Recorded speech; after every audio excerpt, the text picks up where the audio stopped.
नमस्कार विद्यार्थ्यांनो, आज आपण इयत्ता 5वी मधील गणित या विषयातील आपल्या दैनंदिन जीवनाशी संबंधित असणारा घटक अभ्यासणार आहोत, ज्याचे नाव आहे कालमापन. तर आपण आधी सेकंदांचा परिचय घेऊयात. घड्याळामध्ये तास काटा आणि मिनिट काटा या दोघांव्यतिरिक्त आणखीन एक तिसरा काटा असतो. त्यास सेकंद काटा असे म्हटले जाते. हा काटा आपल्याला भरभर फिरताना दिसतो. 1 मिनिटापेक्षाही कमी वेळ मोजण्यासाठी सेकंद हे अगदी लहान एकक वापरले जाते. तुम्ही बारीक पाहिलेत तर घड्याळाच्या तबकडीवर पूर्ण वर्तुळाचे 60 भाग केलेले असतात. सेकंद काटा एक घर पुढे जातो तेव्हा 1 सेकंद झाला असे आपण म्हणतो, आणि जेव्हा हा सेकंद काटा एक फेरी पूर्ण करतो, म्हणजे पूर्ण 60 घरे घड्याळाची फिरतो, तेव्हा 60 सेकंद होतात. अर्थातच आपला मग तेव्हा मिनिट काटा एक घर पुढे जातो. याचाच अर्थ तेव्हा 1 मिनिट पूर्ण झालेला असतो.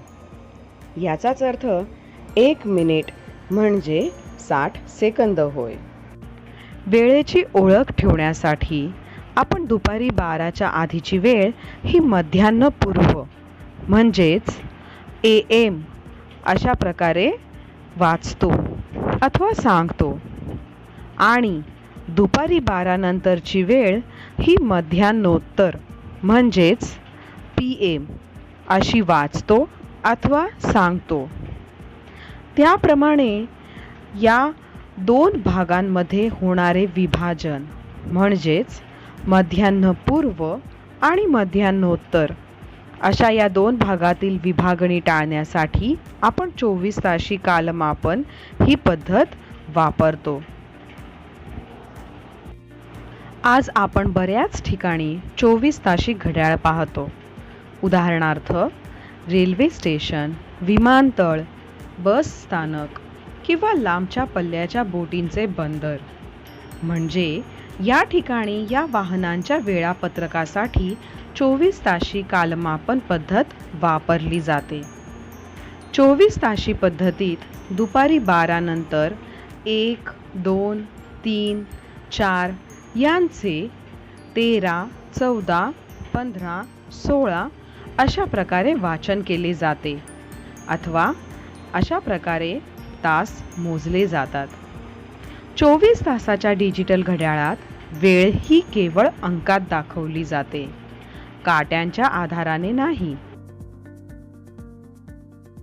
उदाहरणार्थ जर सकाळचे 5:30 ही वेळ दाखवायची असेल तर ती डिजिटल घड्याळात 5:30 अशी दाखवली जाते, आणि तीच वेळ संध्याकाळची दाखवायची असेल तर डिजिटल घड्याळात ती 17:30 अशी दाखवली जाते. समजा डिजिटल घड्याळात 20:59 ही वेळ झाली असेल तर बरोबर 1 मिनिटानंतर 1 तास पूर्ण झाल्यामुळे डिजिटल घड्याळात 21:00 अशी वेळ दाखवली जाते.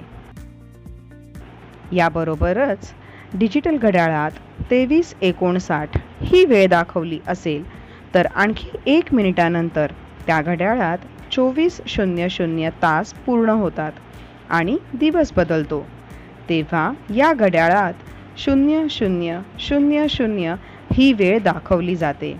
मात्र नेहमीच्या 12 ताशी घड्याळात तीच वेळ म्हणजे रात्रीचे 12 वाजलेले असतात.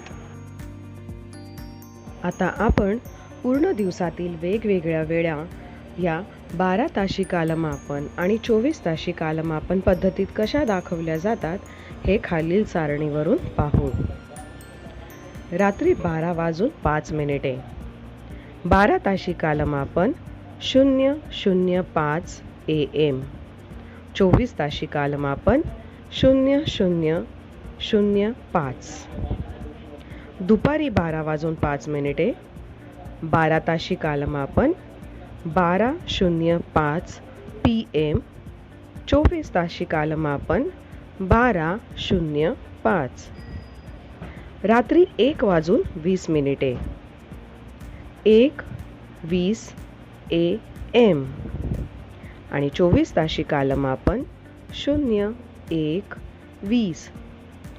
दुपारी 1:20. 12 ताशी कालमापन 1:20 PM. 24 ताशी कालमापन 13:20.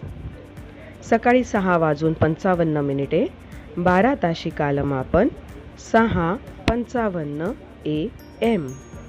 24 ताशी कालमापन 06:55. सायंकाळी 6:55. 6:55 PM. 24 ताशी कालमापन 18:55.